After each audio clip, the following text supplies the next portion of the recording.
Selamat malam, Shalom.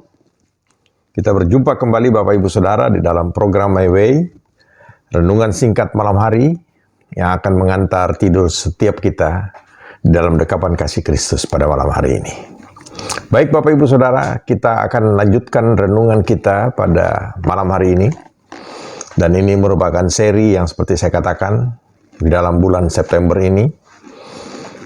Bagaimana seseorang yang percaya kepada Yesus disebut sebagai orang percaya, dan sebagai orang percaya, ya, rohaninya harus bertumbuh.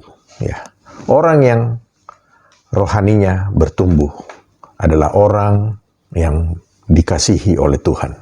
Kenapa? Karena kita tahu bahwa kita mengiringi Tuhan Yesus adalah hal yang sangat luar biasa.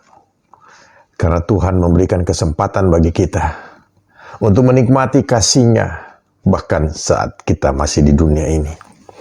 Dan tentunya yang terbesar, terindah adalah pada saat kita bersama-sama dengan Dia di dalam kerajaan sorga. Bapak Ibu Saudara, kita yang lalu sudah bersama-sama ya merenungkan bagaimana orang yang bertumbuh rohaninya.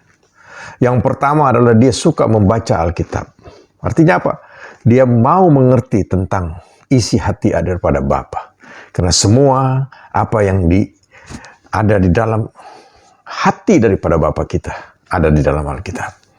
Apa kehendak Dia, apa yang Dia lakukan, apa yang sudah Dia lakukan kepada kita, dan akan Dia lakukan kepada kita ada di dalam Alkitab. Dan itu yang membuat kita semakin mengasihi Dia.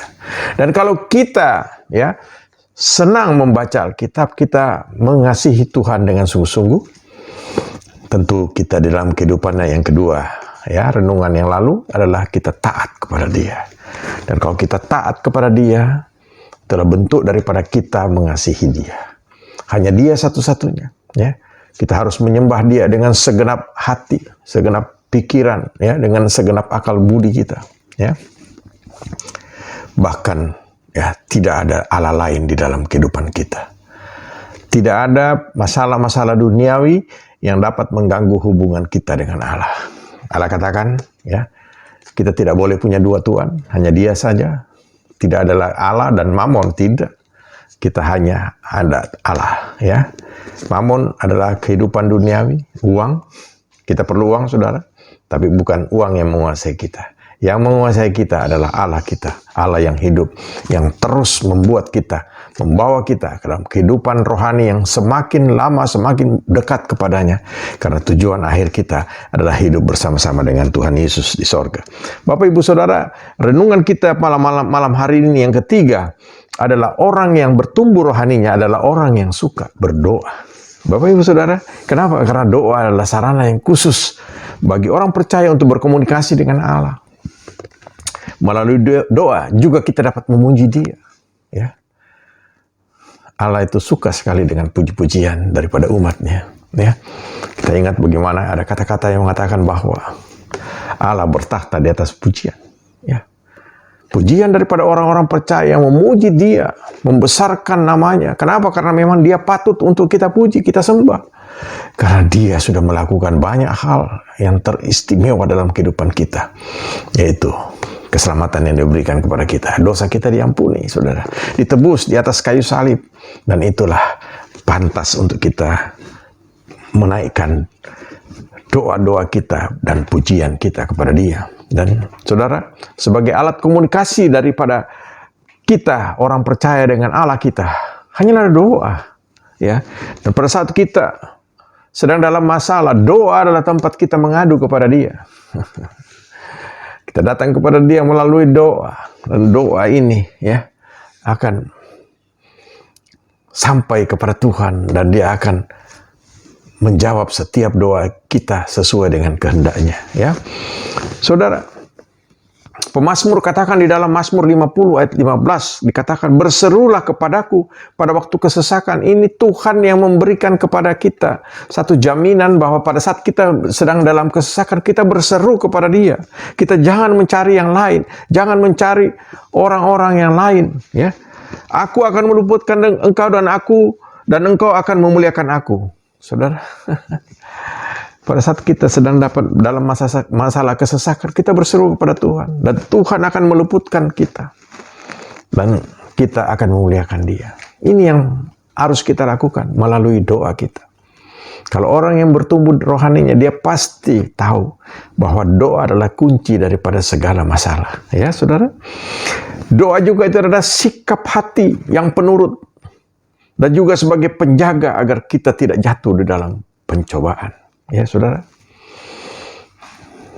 Dalam Matius 26 ayat 41, Tuhan berkata, berjaga-jagalah dan berdoalah. Pada waktu kita sedang menghadapi hidup ini, ada banyak tantangan, ada banyak persoalan, ada banyak masalah. Kita harus terus berjaga-jaga di dalam Tuhan. Dan terus berdoa. Supaya kamu jangan jatuh ke dalam pencobaan. Roh memang penurut tapi daging lemah. Saudara, ada banyak persoalan yang membuat manusia dapat jatuh ke dalam dosa. Saudara. Tetapi Tuhan tidak mau kita jatuh.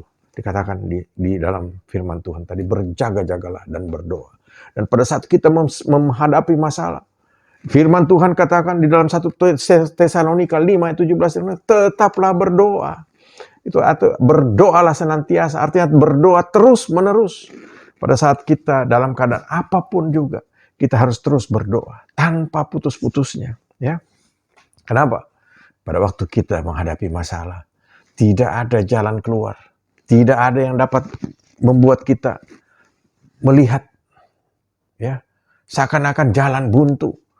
Tetapi pada saat kita datang kepada Tuhan melalui doa, kita akan melihat bagaimana Tuhan, ya, akan mengatakan kepada kita, oh, aku mengasihi engkau. Dan Dia akan memberikan jalan keluar dan kemenangan bagi setiap kita. Ya, Bapak, Ibu, Saudara, Tuhan selalu katakan, ya, Dia katakan, berjaga-jagalah dan berdoa. Kenapa? Karena Dia tahu manusia ini lemah. Kita lemah, saudara. Pada waktu kita, ya, dalam masalah, kadang kita jatuh dan kita mulai berpikir yang lain-lain. Pada saat kita menghadapi masalah, kemudian kita berpikir yang lain. Bapak, Ibu, Saudara, ada orang yang sudah lama ikut Tuhan.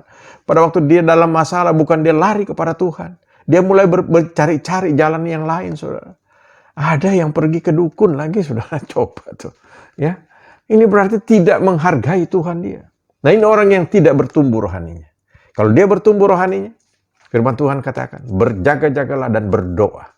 Ya, dia tahu bahwa dia tidak sanggup menghadapi hidup ini. Tapi dia terus berjaga-jaga dan dia berdoa. Dan apa yang terjadi? Tuhan memberikan kemenangan. Ya, Tuhan pasti akan menjawab doa kita. Oleh karena itu, saudara, apapun masalah kita, kalau Tuhan belum jawab, tetap berdoa. Dia pasti akan menjawab doa itu. Kenapa? Karena Dia memberikan jaminannya di dalam Matius 7 ayat 7 sampai 11 yang berbunyi demikian. Mintalah maka akan diberikan kepadamu. Saudara lihat. Kita harus meminta. Kalau kita minta pasti akan diberikan oleh Tuhan. Carilah maka kamu akan mendapat. Ketoklah maka pintu akan dibukakan bagimu. Ini jelas, saudara.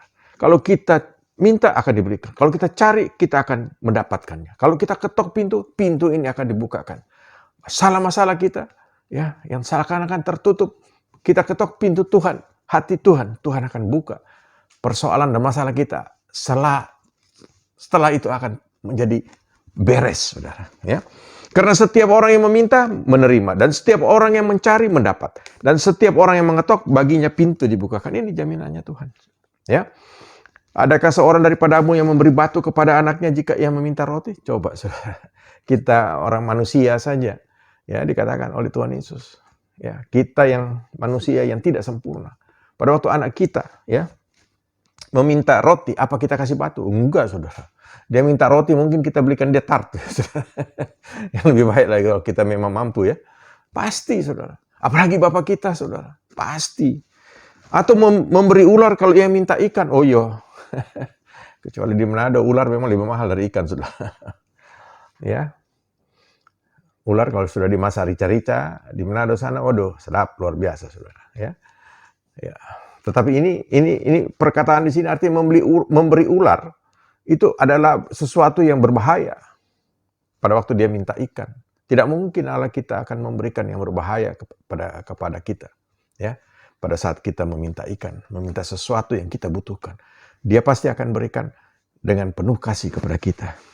Jadi jika kamu yang jahat tahu memberi pemberian yang baik kepada anak-anakmu, apalagi Bapamu yang di sorga, ia akan memberikan yang baik kepada mereka yang meminta kepadanya. Saudara, ini doa ini begitu luar biasa, sangat amat penting. Pada saat kita dalam masalah, dalam persoalan, datang kepada Tuhan, berdoa, ya tentunya sambil berjaga-jaga tadi dikatakan di situ. Ya, kalau kita mau bertumbuh rohani kita harus rajin berdoa, harus terus-menerus berdoa, tidak berkeputusan. Ya, tidak ada pakai waktu-waktu ya. Saudara, di setiap waktu kita berdoa kepada Tuhan, ya. Tidak perlu dengan saya bilang selalu tidak perlu ada ritual-ritual tertentu.